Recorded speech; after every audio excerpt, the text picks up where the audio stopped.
It's a brand that you've probably never heard of, GAC. This is one of 3 new models arriving in Australia now. There's a smaller SUV and an MPV called the M8. This is the Aion V. It's kind of a upright style, fully electric, small SUV package. Looks pretty distinctive, got like beady headlights, no front grille except lower down. I don't mind it actually, it's got some contrasting elements with the black and all that sort of thing, but I do like the way it's got that practical upright glass house. At the back you've got a bit of palisade going on maybe, but it's still distinctive. It doesn't seem like it's copying anything really directly. Power comes from a 75 kilowatt hour battery feeding an electric motor positioned at the front axle, producing 150 kilowatts and 210 newton meters, providing a full charge range of 510 kilometers. 2 variants on sale, prices start from just over 42,000, which is not too bad. It's not the cheapest electric SUV on the market, but as I said, this is a little bit bigger, a bit more practical than some of the sort of cheaper alternatives. What I think is the most attractive part of this new vehicle though is the interior. It's just presented really nicely, excellent design and quality bits and pieces, hardly any scratchy plastics around the place, and yeah, you can get different color trim options depending on the variant. Excellent passenger space and comfort in here as well. I can find a good driving position. There's enough steering column adjustment.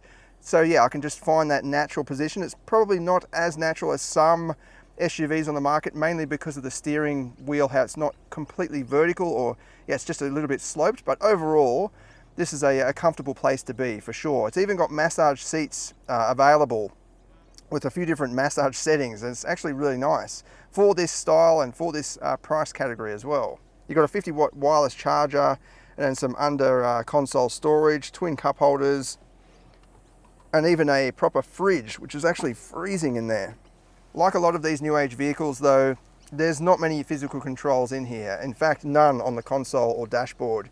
You do have conventional power window switches, and then some controls in the steering wheel, which are a little bit confusing at first at least, but then everything else is within this big touch screen. And yeah, I find it a little bit problematic because you've got to dig around in that screen to do pretty much anything, including adjust the side mirrors. So there's no switch here to adjust the side mirrors. What you've got to do, let's count how many buttons I have to push. Push the little car symbol, smart cabin, rear view mirror, adjust, and then I can use these steering wheel toggles to adjust the mirrors. So that was 4 presses just to adjust the mirrors. So obviously you do get used to this sort of operation, but I think it is a bit of a distraction while you're driving.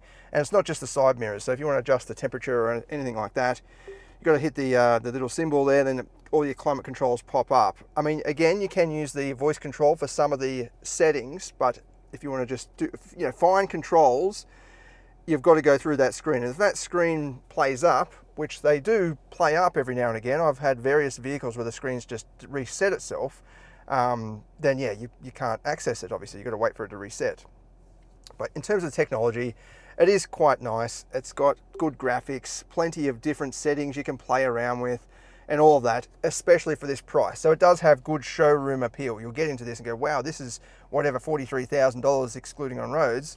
This is, yeah, presenting really nicely. It's got that wow factor about it, and that's pretty much the interior. Like, as I said, the trimmings and everything, even those intricate speaker grills, it just looks very classy. If you were to cover the badge on the steering wheel and, get some friends to jump in the vehicle and tell them that it's whatever, a Lexus or whatever you want to, what other brand you want to use, they'll probably would think, oh yeah, fair enough. It does make sense as that type of vehicle. And up at the back, I'm not a massive fan of these door handles. You kind of got to grab them a bit awkwardly, but they do help with aerodynamics, I guess.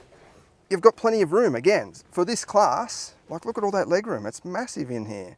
You've got climate vents in the back of the B pillar, but none in the middle, so the middle seat passenger doesn't really get any air, but it's a pretty small sort of cabin, so it shouldn't make that much impact or have much of an impact. But you do have climate controls, this kind of dark hidden screen, so you can actually change the fan speed and turn the aircon on or off. Got a USB-A port there as well, and a nice little tray table. It's actually really solid, sturdy made as well, like big brackets there. It feels surprisingly high in quality. You've actually got recline adjustment as well for the rear bench. It's a little handle down there. That's shadow chrome as well. So yeah, overall, I think the packaging is excellent. Decent boot space up the back. You've actually got a big cavity under the boot floor, which seems like it's big enough for a full-size spare, but unless this is a early production model that it's meant to come with a spare, I'll double check the facts there and flash up any details. But yeah, they've actually got a big cavity under the boot floor for even more storage. There's no extra storage under the bonnet at the front, just the motor components and so on. But overall packaging and showroom wow factor, this definitely is appealing. It just comes down to the brand. It's very new in Australia. Well, it's totally new in Australia. So there's just those question marks around long-term reliability and history. Long-term, how do they deal with servicing and so on, parts supply, and even dealerships. There's only 4 dealerships at launch, I'm pretty sure. So yeah, you're obviously restricting the market or restricting who can access vehicles like this or these model vehicles. All right, let's go for a drive, see what it's like. We've just got a little drive loop around these Botanic Gardens, but I did drive it on the country roads to get out here, and I'll give you some feedback as we're driving around, and I'll try and book one of these in later on for the full performance test as well. Well, firstly, it is surprisingly refined. For a kind of, budget end of the market SUV, it's quiet. I mean, it's an EV anyway, so it's going to be quiet, but just, no creaks or rattles from the interior. It all feels very well made, as I said, so it's got a bit of an edge over many of the other sort of Chinese mid-size or small SUV rivals like this, in that it does have some theatre going on, including when you're driving, because it's got the upright cabin, big glass house, easy to see out of, good visibility straight through the corner there between the mirror and the pillar. And out the back, because it's not a coupe style of SUV, you've got a nice clear view straight through the rear windscreen with relatively thin D-pillars. You've got a handful of different driving modes to select from, including Comfort, Sport and Power Save. So Power Save makes it feel very kind of sluggish. I think it actually does cut power, because when you give it full beans, it kind of doesn't go as quickly as the other 2 settings.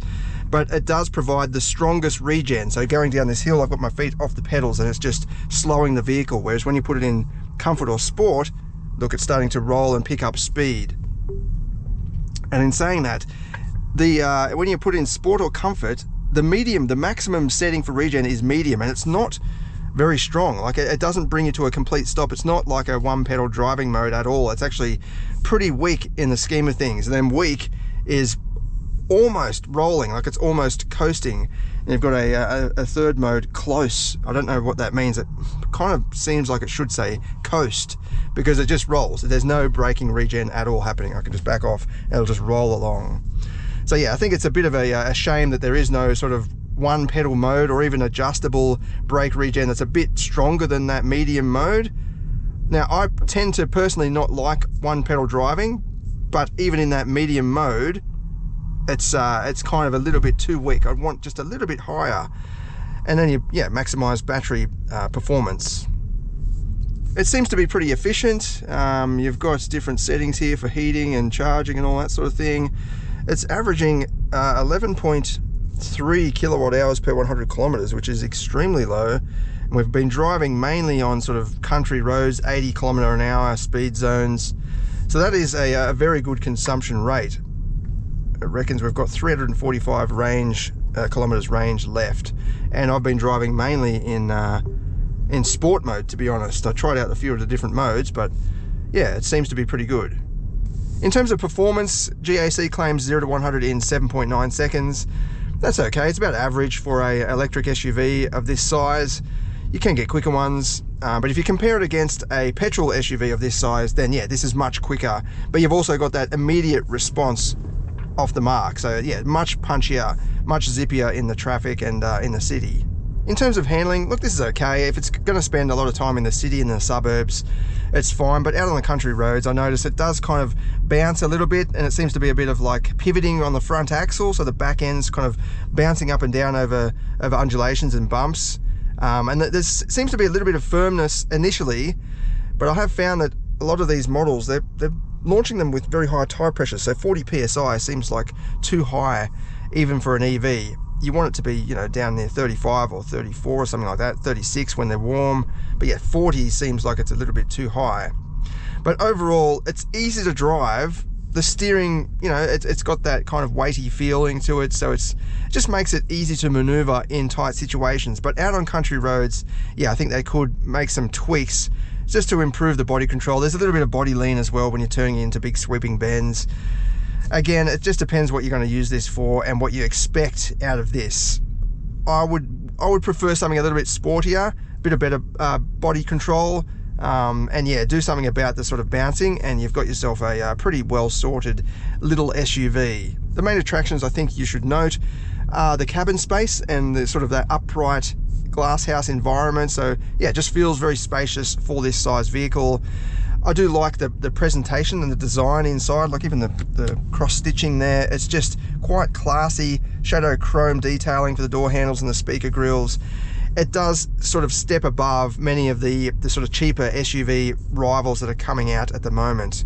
Not a huge fan of the big touchscreen, and I don't like that, you know, every control is within that screen, like adjusting the side mirrors. That's just ridiculous in my opinion. What are they saving a few bucks by not putting a switch there and embedding it all into here? I mean, even if they put it into the screen, have a little side area that's just driving controls, you know, just pops out, adjust the mirrors. But having to press 4 different buttons to get access to the side mirror adjustment is just ridiculous in my opinion. There should be a quicker access setup, and it doesn't seem like there's any sort of jump to menu option. Just have this sort of, each time you hit one of these buttons down here, you get a different pop-up page. I'm here.